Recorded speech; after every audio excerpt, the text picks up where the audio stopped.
Most welcome to today's episode of Coffee Court. My name is Shimona Nahabwe, and with me is Isaac Christopher Lubogo. I hope I got the name correct. And our topic today is going to be looking around the legal framework surrounding the oil and gas sector. As we all know, we are expecting the first drop of oil by 2025, and this is an interesting topic that every Ugandan or the government or the pillars of the government, as the judicial, executive, and the legislature, are very, expectant of the proceedings of the oil and gas. Can you say hello to the viewers? Hello viewers, how are you? My name is Isaac Christopher Lubogo. Like my esteemed sister has just said, I am a lawyer. I'm also a lecturer. I wrote on in different jurisdictions. I pride myself in being an author of perhaps 30 books now running, but predominantly I think this is the most important book that has brought us here. This is the book on oil and gas law in Uganda, which is the locus classicus, like we say. Okay. Yes. So let's start with from a lighter note. What was your interest in starting to write about oil and gas? I think it was Stephen Bako who said, I write what I like. So me, the premise of writing came because I felt there was a gap. They used to say, we have this old adage that if you have something to hide from the black man, you do what? You put it in a book.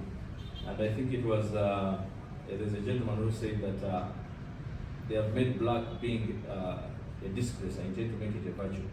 So on my hand, I thought that intellectualism and scholarism can actually be something that the African or the black people can take privy to Europe and even excelling, especially in Uganda where we do not have so many centers for learning or research. So to me, writing comes first of all as a passion, but also as a gift to the world so that people can be able to comprehend and appreciate information. Information that we write will live far much ahead of us even after we have long gone. So writing is a passion, but it's also an extension of trying to help people to appreciate and comprehend knowledge. Let's look at the national content. I was reading some parts of the book where I saw you wrote something about national content. And I think for every Ugandan, they would be interested how they would feel be able to benefit from this oil and gas. I would like to know, how does the government agree on the binding licensing and say that this is a company you're going to award 20 years of contracting this?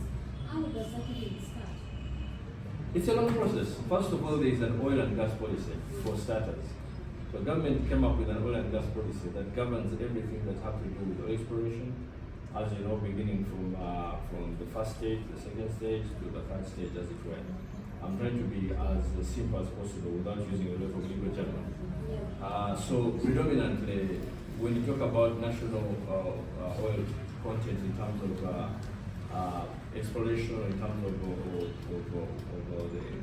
the drillings and the likes, how beneficial is this oil going to be to the ordinary people? And that's why the national content comes in. We have an act that brings it into resonance. So oil and gas, for purposes of emphasis, should be something that is of interest to our nation because it comes with a lot of revenue. We call it black gold, It comes with a lot of revenue. It has transformed so many states and countries. Talk about most of those Arabian countries. Many of them are thriving in terms of financial excellence, in terms of oil. Even Libya, for example, Gaddafi was able to change his country because of the profits of the oil and gas. If well governed, yes. That is the point.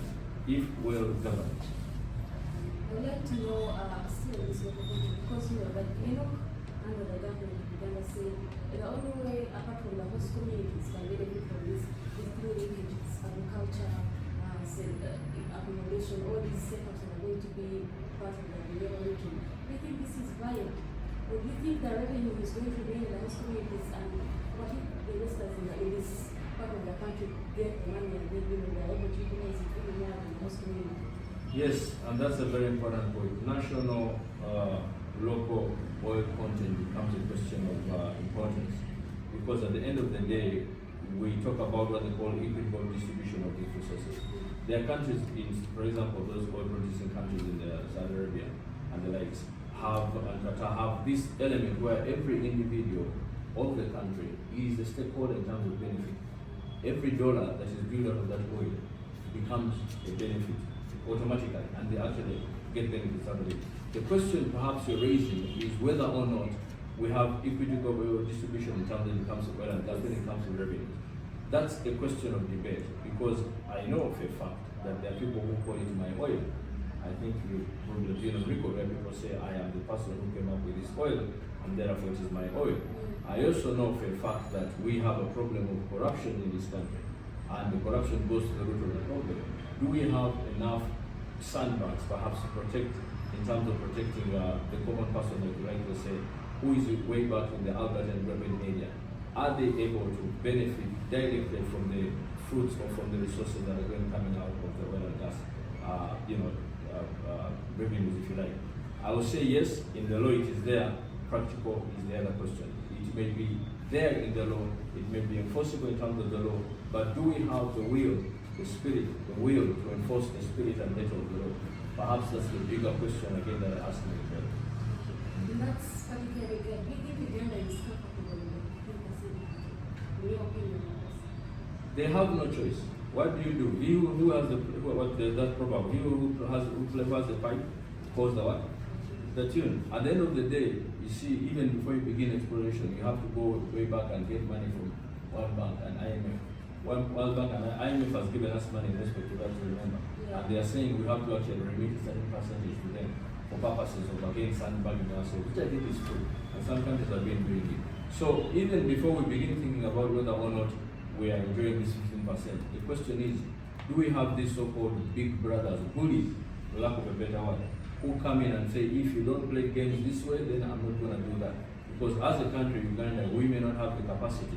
I mean, I've asked myself, if we have now talking about this pipeline, the whole pipeline way back, where it had just go way back up to Tanzania, you know, on the shores, and they're saying we're going to export that crude oil. Questions could arise, why don't you do a refinery here? Those are questions you ask yourself.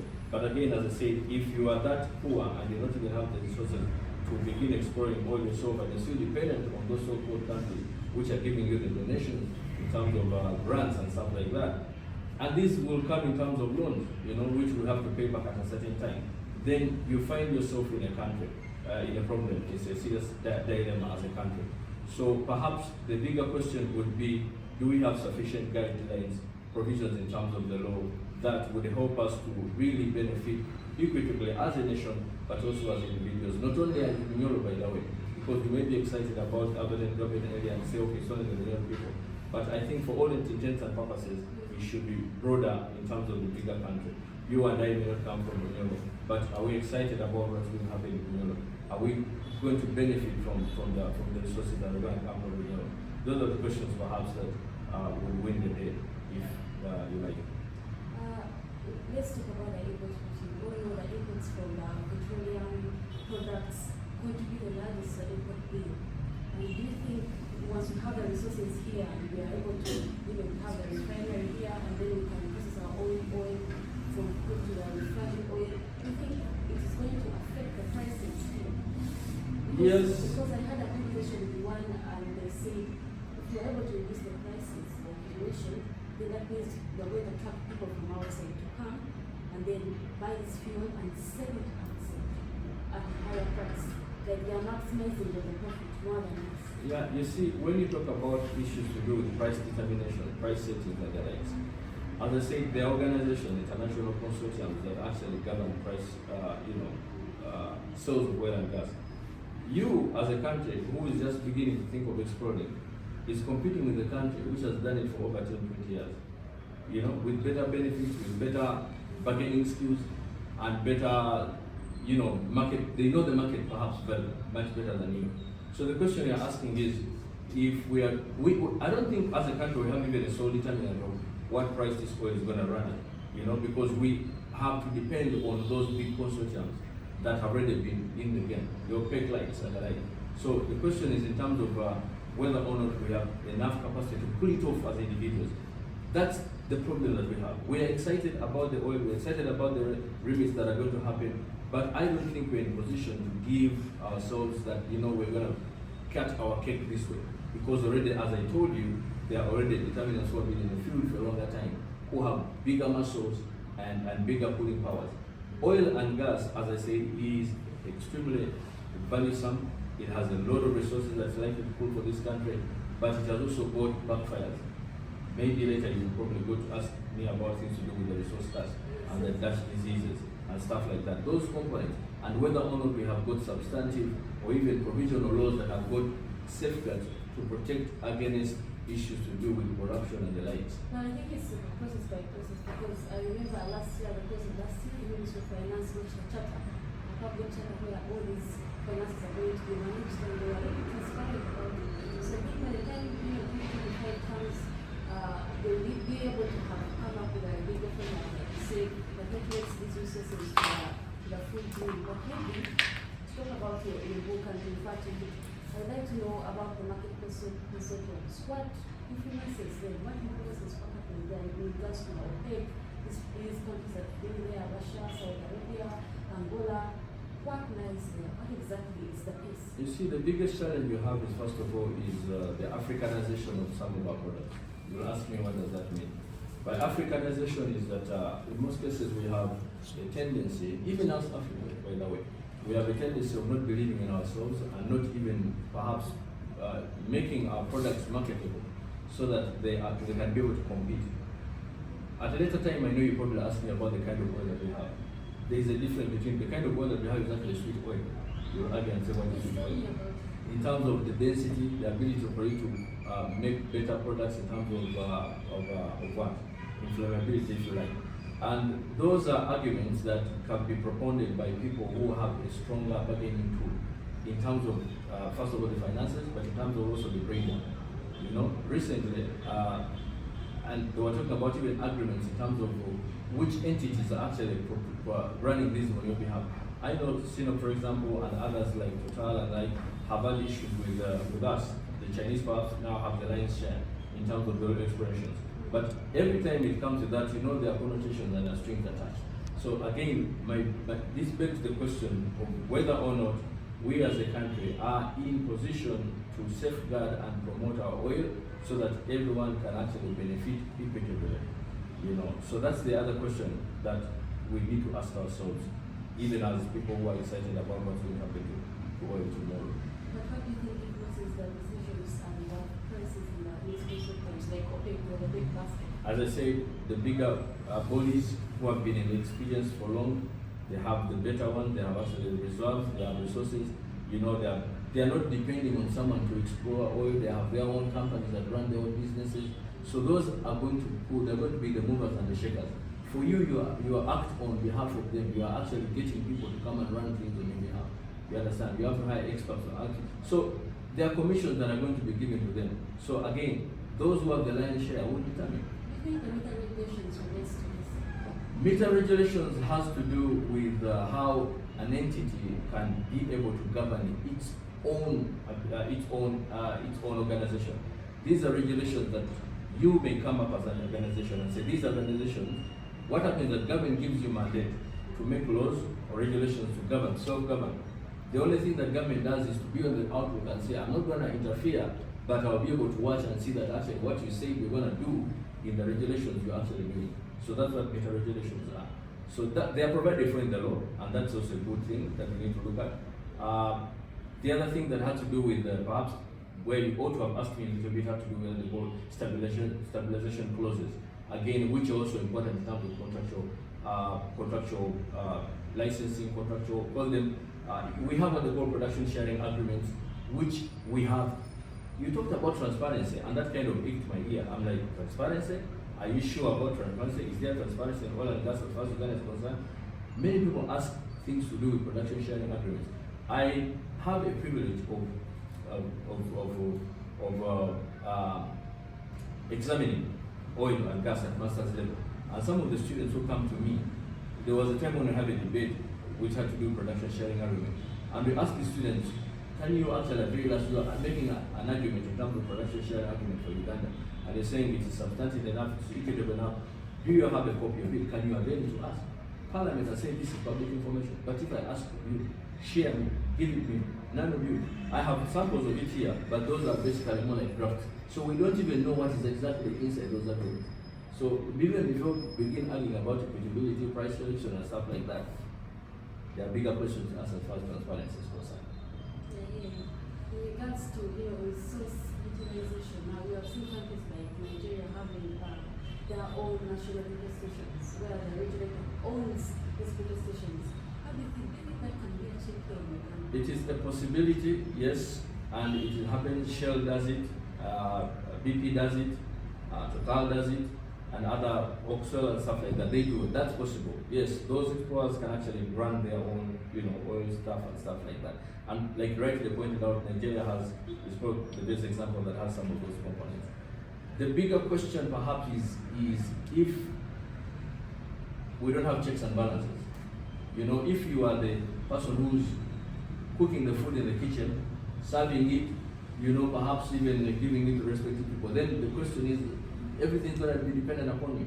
You're going to have a problem in terms of equitable distribution, even price determination, because you will not have a check and balance.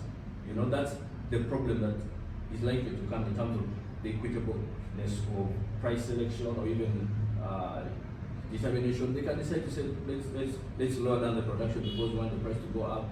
You saw what happened in the Ukraine war, how the prices shook us on, because Russia, as a major producer of oil and gas, had issues, and that trickled down to Africa, to you and I in terms of the expenses.